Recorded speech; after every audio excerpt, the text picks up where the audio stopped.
मौसम खबर के सह प्रायोजक हैं agriculture Insurance Company of India Limited. संपन्न भारत की पहचान, बीमित फसल, खुशहाल किसान।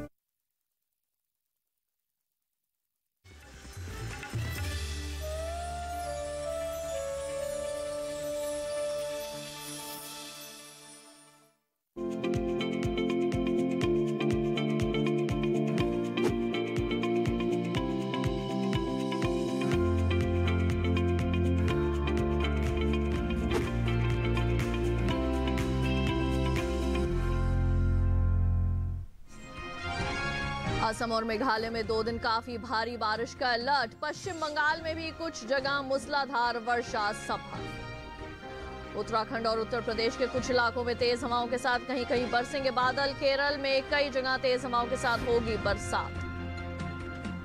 उत्तर प्रदेश के आगरा में दर्ज हुआ सबसे ज्यादा तापमान। मध्य प्रदेश के खरगोन में रहा सबसे कम पारा।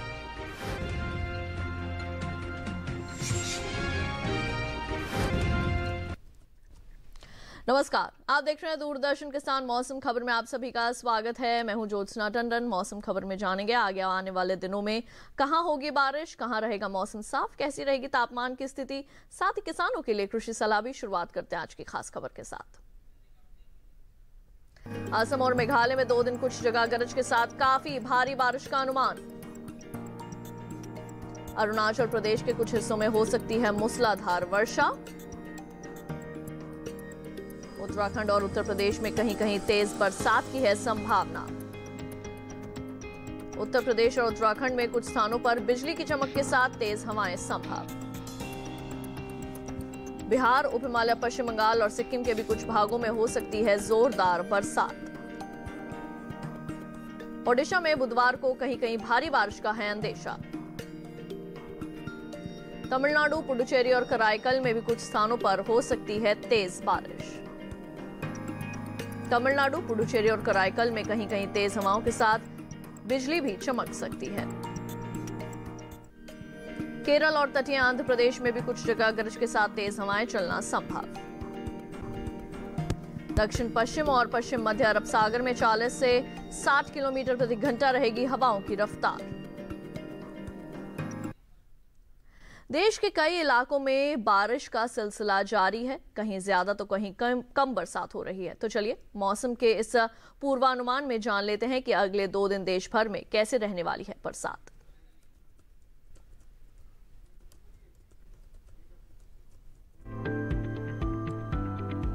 मौसम विभाग के मुताबिक पूर्वी भारत के कई राज्यों में झमाझम बरसात की संभावना है।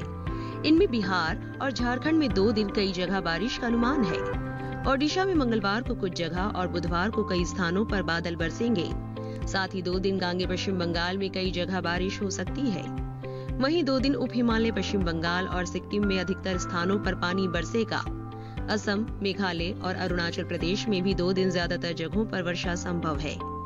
पूर्वोत्तर भारत के नागालैंड, मणिपुर, मिजोरम और त्रिपुरा में मंगलवार को कई जगह तो बुधवार को ज्यादातर स्थानों पर बादल बरसेंगे। उत्तर भारत की बात करें तो यहाँ के पहाड़ी राज्यों में जम्मू कश्मीर और लद्दाख में इक्का दुक्का जगह बारिश होगी। हिमाचल प्रदेश में भी कहीं कहीं बरसात की संभावना है, जबकि उत्तराखंड में 2 दिन कई स्थानों पर बादल बरसेंगे। पंजाब, हरियाणा और दिल्ली में अलग अलग जगह बूंदाबांदी हो सकती है। वहीं 2 दिन पश्चिमी उत्तर प्रदेश में छिटपुट जगहों पर तो पूर्वी उत्तर प्रदेश में कई जगह बारिश हो सकती है। पश्चिमी राजस्थान में बारिश की संभावना नहीं है, जबकि पूर्वी राजस्थान में 2 दिन इक्का दुक्का जगह वर्षा संभव है। मध्य भारत पर नजर डालें तो मध्य प्रदेश और छत्तीसगढ़ में अगले 2 दिन कुछ स्थानों पर पानी बरस सकता है। वहीं मध्य महाराष्ट्र, मराठवाड़ा और विदर्भ में अलग अलग स्थानों पर वर्षा संभव है। पश्चिमी भारत के गुजरात, सौराष्ट्र और कच्छ में कहीं कहीं बादल बरसेंगे, जबकि कोंकण और गोवा में कई जगह बरसात की संभावना है।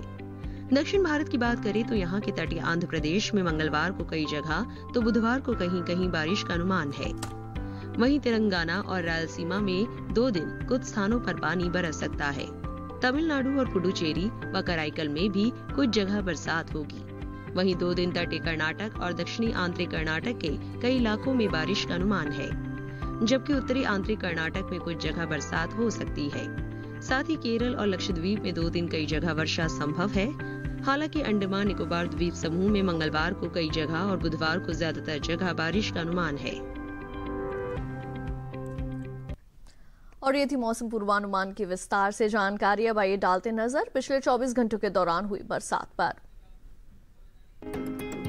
पिछले 24 घंटों के दौरान जम्मू कश्मीर, लद्दाख, गिलगित और बाल्टिस्तान सहित मुजफ्फराबाद में कुछ जगह बारिश हुई। इसके साथ ही हिमाचल प्रदेश के ज्यादातर इलाकों में बादल बरसे। पंजाब में ज्यादातर जगह, हरियाणा और दिल्ली में कई स्थानों पर पानी बरसा।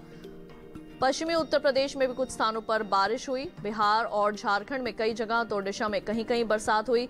गांगे पश्चिम बंगाल में कई जगह, उप हिमालय पश्चिम बंगाल और सिक्किम में ज्यादातर स्थानों पर बादल बरसे। असम, मेघालय और अरुणाचल प्रदेश में भी कई जगहों पर झमाझम बरसात हुई। नागालैंड, मणिपुर, मिजोरम और त्रिपुरा में जगह जगह बरसात देखी गई। तो वहीं दूसरी तरफ छत्तीसगढ़ और मध्य प्रदेश के कुछ हिस्सों में वर्षा हुई है। गुजरात और मध्य महाराष्ट्र में कई जगह तो मराठवाड़ा में कहीं कहीं बादल बरसे। कोंकण और गोवा में भी जगह जगह बरसात हुई। केरल में ज्यादातर जगह बरसात हुई है। कर्नाटक के कई इलाकों में पानी बरसा है। और अब आइए बात कर लेते हैं तापमान की स्थिति की। सबसे पहले जानेंगे अधिकतम तापमान। गांगे पश्चिम बंगाल में कुछ जगह अधिकतम तापमान सामान्य के मुकाबले 3 से 5 डिग्री ज्यादा मापा गया। पश्चिमी राजस्थान में भी कुछ जगह अधिकतम तापमान में 3 से 5 डिग्री तक की बढ़ोतरी हुई है, जबकि उत्तराखंड के कई इलाकों में अधिकतम तापमान सामान्य के मुकाबले 1.5 से 3 डिग्री ज्यादा रहा।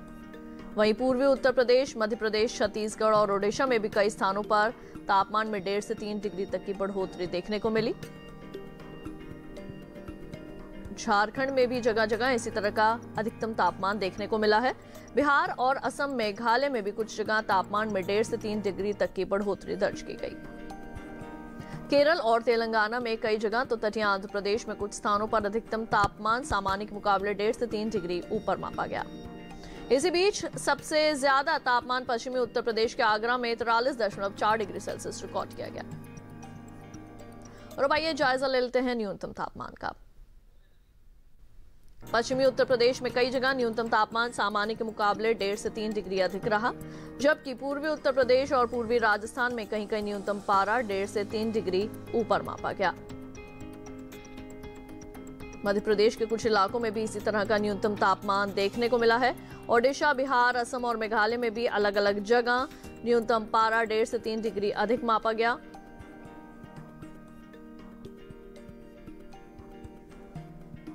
इसके विपरीत तमिलनाडु, पुडुचेरी और कराईकल में कुछ स्थानों पर न्यूनतम तापमान में 1.5 से 3 डिग्री तक की कमी आई है। तटीय आंध्र प्रदेश में भी कहीं कहीं न्यूनतम पारा 1.5 से 3 डिग्री नीचे रहा। इस दौरान देश के मैदानी इलाकों में सबसे कम तापमान पश्चिमी मध्य प्रदेश के खरगोन में 19 डिग्री सेल्सियस रिकॉर्ड किया गया। और बुलेटिन में फिलहाल वक्त हो चला है एक छोटे से ब्रेक का। ब्रेक के बाद जानेंगे कैसे करें अमरूद की खेती। आप देखते रहिए दूरदर्शन के साथ।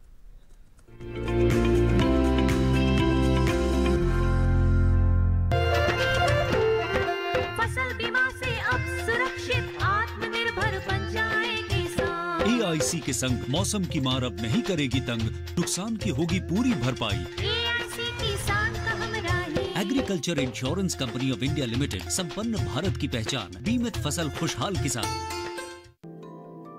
पर्यावरण भारत की चिति, देश का स्वभाव। भारत में पर्यावरण सिर्फ जलवायु नहीं, आबो हवा नहीं, सिर्फ पेड़ पौधे, नदी पर्वत नहीं। भारत में पर्यावरण एक जीवन शैली है, सिर्फ लौकिक नहीं बल्कि दिव्य भारत का आईना। आइए आपका परिचय कराते हैं ऐसी ही कुछ परंपराओं से, इन्हीं जीवन मूल्यों से। कार्यक्रम प्रकृति उत्सव रिविजिटिंग इंडियन एनवायरनमेंट ट्रेडिशन देखिए हर गुरुवार सुबह 7:30 बजे सिर्फ डीडी किसान पर।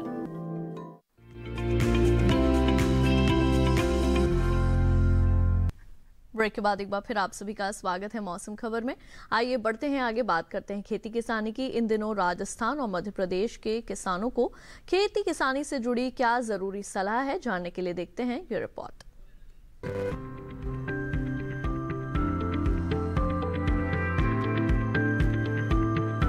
राजस्थान के जोधपुर और दूसरे जिलों में फसल ज्यादा घनी हो गई हो तो उसमें से कमजोर पौधों को खाड़ दे, ताकि मिट्टी में मौजूद नमी और पोषक तत्वों का सही इस्तेमाल हो सके।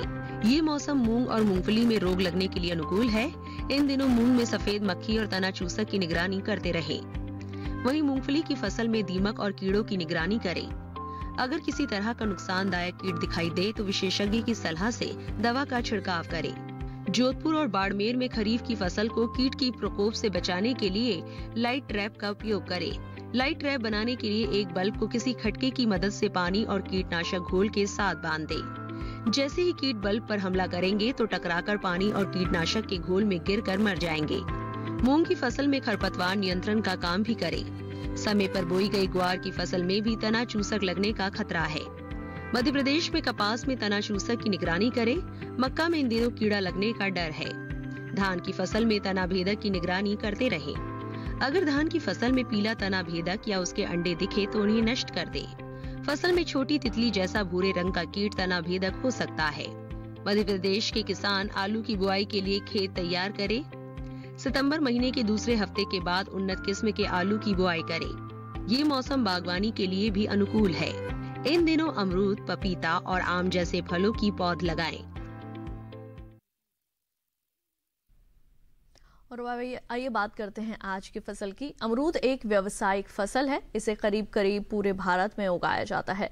विटामिन सी, पैक्टिन, कैल्शियम और फास्फोरस से भरपूर अमरूद सेहत के लिए बहुत उपयोगी है। इसी तरह किसानों की आर्थिक स्थिति के लिए भी ये बेहतर विकल्प है। आज बात अमरूद की। माना जाता है कि अमरूद अमेरिका और वेस्ट इंडीज से आया, लेकिन भारतीय जलवायु में ये इस कदर घुल मिल गया है कि हर तरह की मिट्टी में इसकी खेती की जा सकती है। भारत में अलग अलग तरह का मौसम होता है।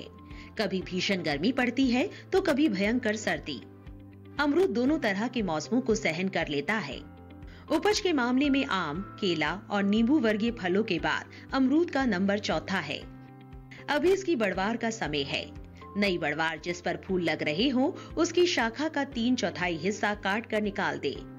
ऐसा करने पर हालांकि बरसात की फसल कम हो जाएगी, लेकिन रबी के दौरान बड़ी संख्या में फल आएंगे। गर्मी का मौसम चल रहा है। अमरूद में आमतौर पर मार्च से मई के बीच फूल लगते हैं। इसकी फसल अगस्त से लेकर मध्य अक्टूबर तक मिलती है, इसलिए बाहर नियंत्रण जरूरी है। इसके लिए यूरिया का 10% घोल बनाकर फूलों पर छिड़के। तेज धूप से पेड़ों के झुलसने का भी खतरा है। इससे बचाव के लिए तनों और बड़े अंगों पर कॉपर और चूने का लेप लगाएं। अमरूद की बुआई साल में 2 बार की जा सकती है।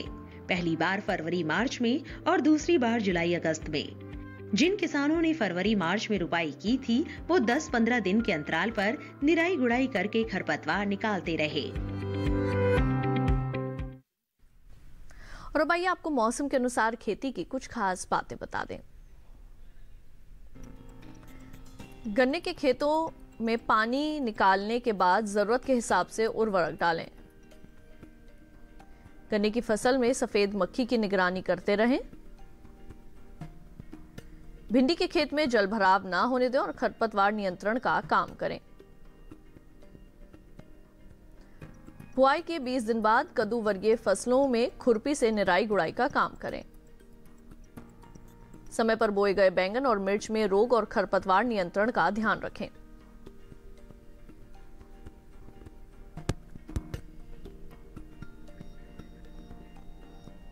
मौसम खबर में वक्त हो चला है एक और छोटे से ब्रेक का। ब्रेक के बाद डालेंगे नजर खेती और मौसम से जुड़ी कुछ और खास खबरों पर। आप देखते रहिए दूरदर्शन के साथ।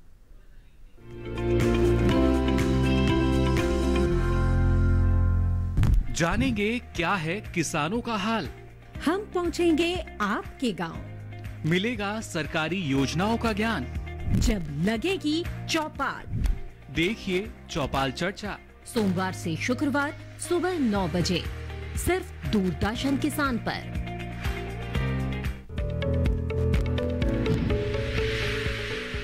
खुशहाल होंगे खेत, पशु रहेंगे स्वस्थ, सरकारी स्कीम का होगा लाभ, जब एक्सपर्ट्स का मिलेगा साथ, आपके सवाल विशेषज्ञों के जवाब, सिर्फ एक फोन कॉल की दूरी पर। देखिए किसानों का अपना प्रोग्राम हेलो किसान, सोमवार से शुक्रवार शाम 6 बजे से सिर्फ दूरदर्शन किसान पर।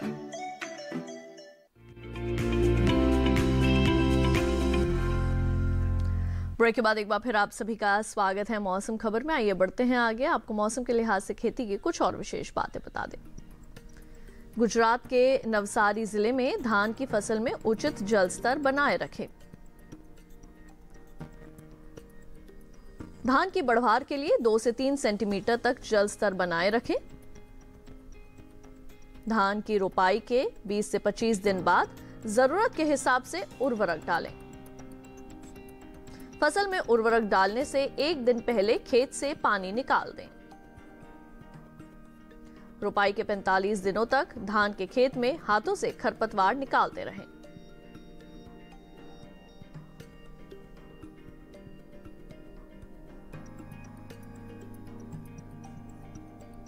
और आइए बुलेटिन में एक बार फिर से डालते हैं नजर मौसम की कुछ अहम झलकियों पर। असम और मेघालय में 2 दिन कुछ जगह गरज के साथ काफी भारी बारिश का अनुमान। अरुणाचल प्रदेश के कुछ हिस्सों में हो सकती है मूसलाधार वर्षा। उत्तराखंड और उत्तर प्रदेश में कहीं कहीं तेज बरसात की है संभावना। उत्तर प्रदेश और उत्तराखंड में कुछ स्थानों पर बिजली की चमक के साथ चलेंगी तेज हवाएं। बिहार, उप हिमालय, पश्चिम बंगाल और सिक्किम के कुछ भागों में हो सकती है जोरदार बरसात। ओडिशा में बुधवार को कहीं कहीं भारी बारिश का है अंदेशा। तमिलनाडु, पुडुचेरी और कराईकल में भी कुछ स्थानों पर तेज बारिश का है अनुमान। तमिलनाडु, पुडुचेरी और कराईकल में कहीं कहीं तेज हवाओं के साथ बिजली भी चमक सकती है। केरल और तटीय आंध्र प्रदेश में भी कुछ जगह गरज के साथ तेज हवाएं चलना संभव। दक्षिण पश्चिम और पश्चिम मध्य अरब सागर में 40 से 60 किलोमीटर प्रति घंटा रहेगी हवाओं की रफ्तार। और अब एक नजर अगले 4 दिनों के लिए 9 शहरों के तापमान पर।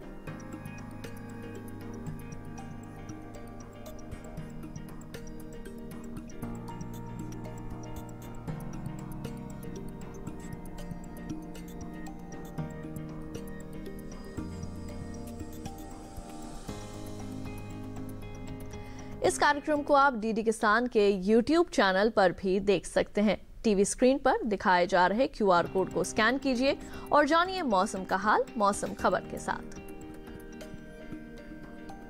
आज के लिए इस बुलेटिन में केवल इतना ही। उम्मीद है मौसम खबर से आप सभी को मदद मिल रही होगी। मौसम का ताजा हाल और कृषि सलाह लेकर फिर होंगे हाजिर। आप देखते रहिए दूरदर्शन किसान। मुझे दीजिए इजाजत। नमस्कार।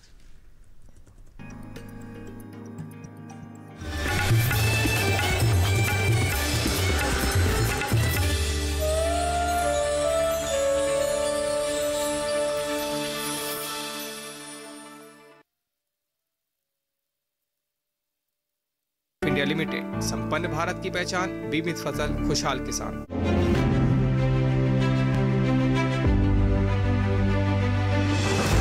गांव की पंचायत से संसद के गलियारों तक गूंजती महिलाओं की आवाज, महिला सांसदों की परिश्रम की कहानी। सुनिए उनकी जुबानी हमारा खास कार्यक्रम नेत्री महिला सांसद और उनकी कहानियां, सिर्फ डीडी किसान पर। खुशहाल होंगे खेत, पशु रहेंगे स्वस्थ, सरकारी स्कीम का होगा लाभ, जब एक्सपर्ट्स का मिलेगा साथ, आपके सवाल विशेषज्ञों के जवाब, सिर्फ एक फोन कॉल की दूरी पर। देखिए किसानों का अपना प्रोग्राम हेलो किसान, सोमवार से शुक्रवार शाम 6 बजे से सिर्फ दूरदर्शन किसान पर।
पशुधन का हमारे देश की अर्थव्यवस्था में एक महत्वपूर्ण योगदान रहा है। देश में शुष्क और अर्धशुष्क क्षेत्रों में पशुधन की बहुलता है। वजह यह है कि ऐसे क्षेत्रों में कृषि पैदावार कम होती है और पशुधन ही जीविका का प्रमुख साधन है। यहाँ बंजर और लवणीय भूमि में चारा उगाकर घास की पैदावार की जा सकती है। इसके साथ ही बहुवर्षीय घास लगाकर और फसलों के अवशेष के प्रसंस्करण से चारा तैयार कर पशुओं का पोषण किया जाता है।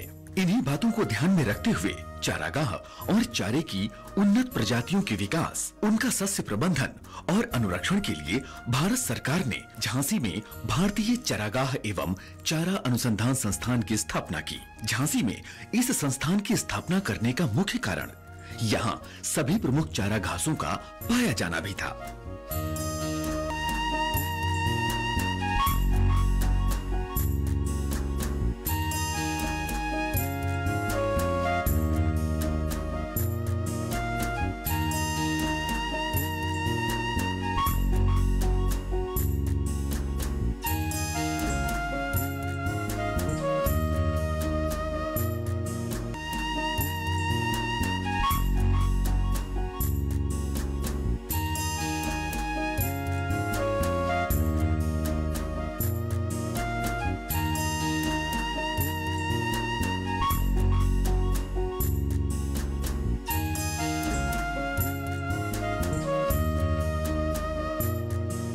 संस्थान ने बदलते जलवायु परिवेश में चारा फसलों के उत्पादन की नई पद्धतियां विकसित की हैं, जिनसे रबी और खरीफ में हरे चारे की फसलें ली जा सकती हैं।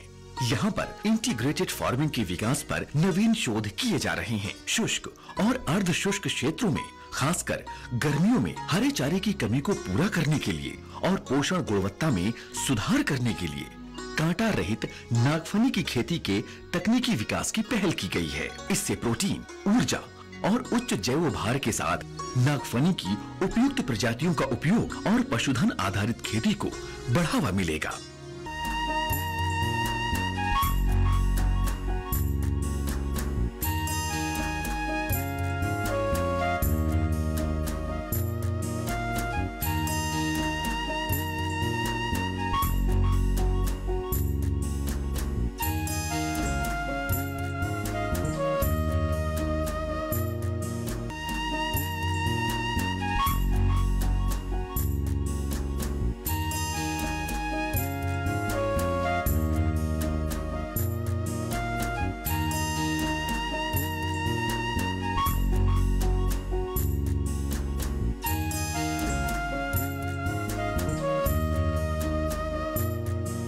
अनुसंधान और विकास के क्षेत्र में संस्थान विभिन्न राष्ट्रीय संस्थाओं के साथ अंतरराष्ट्रीय संस्थाओं के सहयोग से भी कार्य कर रहा है।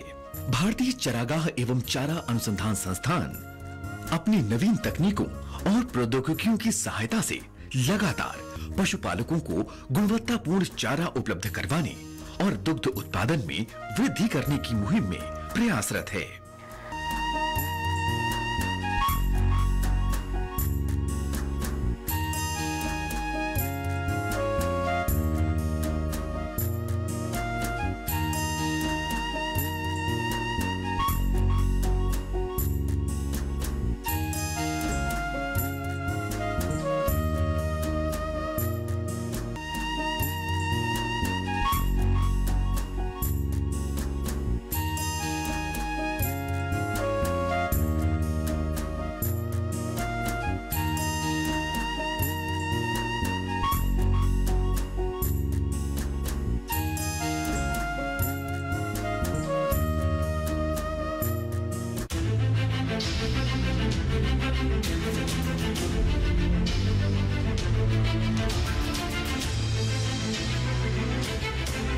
मन की बात। माननीय प्रधानमंत्री श्री नरेंद्र मोदी भारत की जनता से साझा करेंगे अपने मन की बात रविवार 29 अगस्त सुबह 11 बजे। माननीय प्रधानमंत्री के प्रसारण के तुरंत बाद मन की बात का प्रादेशिक भाषाओं में अनुवाद आकाशवाणी और दूरदर्शन के संबद्ध प्रादेशिक केंद्रों से किया जाएगा।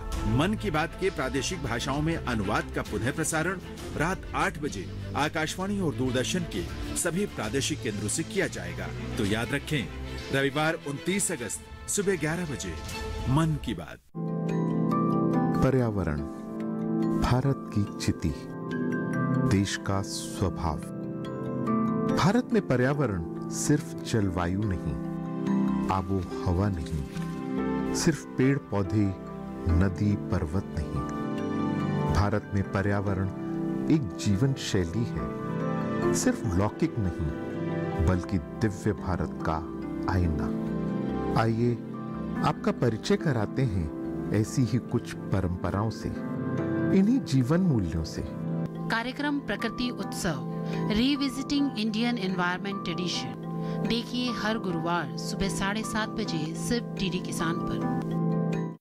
बसंत की बीवी को तो चाहिए था कि गर्भ ही गिरा देती, पर वो तो ठहरी क्रांतिकारी। मुझे तो ऐसे लगता है कि आप ठेकेदार से डरते हैं। तूने जो पाप किया था उसकी सजा बहुत बड़ी है। पहला फौजी देखा जो लड़ना नहीं चाहता। अगर लड़ना है तो दिमाग से लड़िए।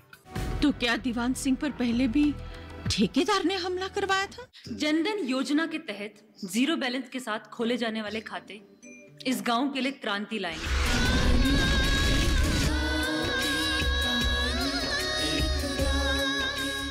कहानी एक गांव की देखिए सोमवार से शुक्रवार शाम 8:30 बजे सिर्फ डीडी किसान पर।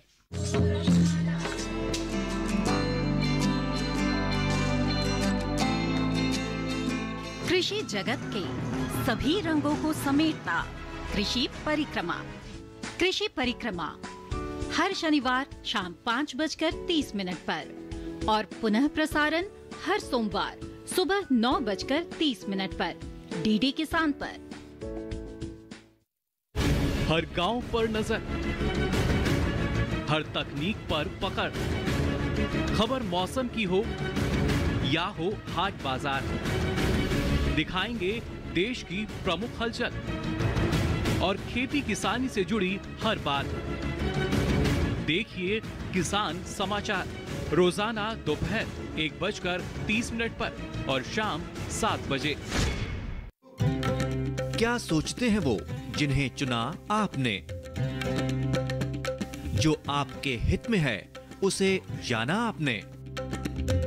पूछेंगे हर वो सवाल जो रखता है आपसे सरोकार। बताएंगे आपको आखिर क्या है आपके अधिकार। हर सवाल हर उलझन को सुलझाएंगे हम विशेषज्ञों के संग। दूरदर्शन किसान के खास कार्यक्रम विचार विमर्श शुक्रवार रात 10 बजे।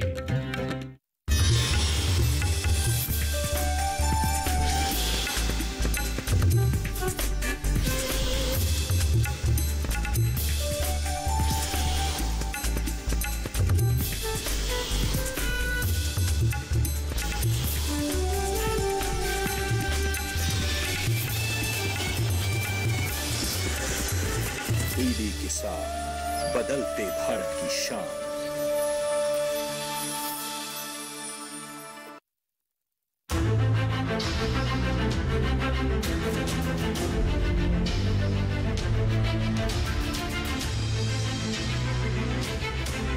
मन की बात।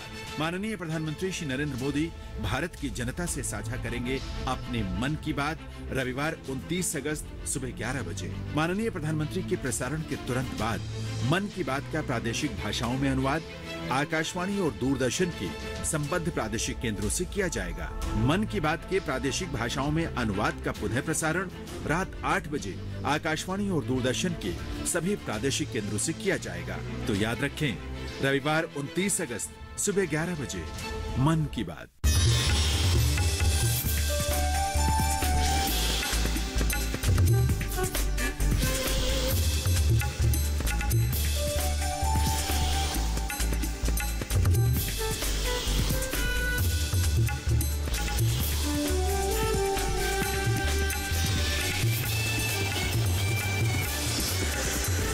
डीडी किसान, बदलते भारत की शान।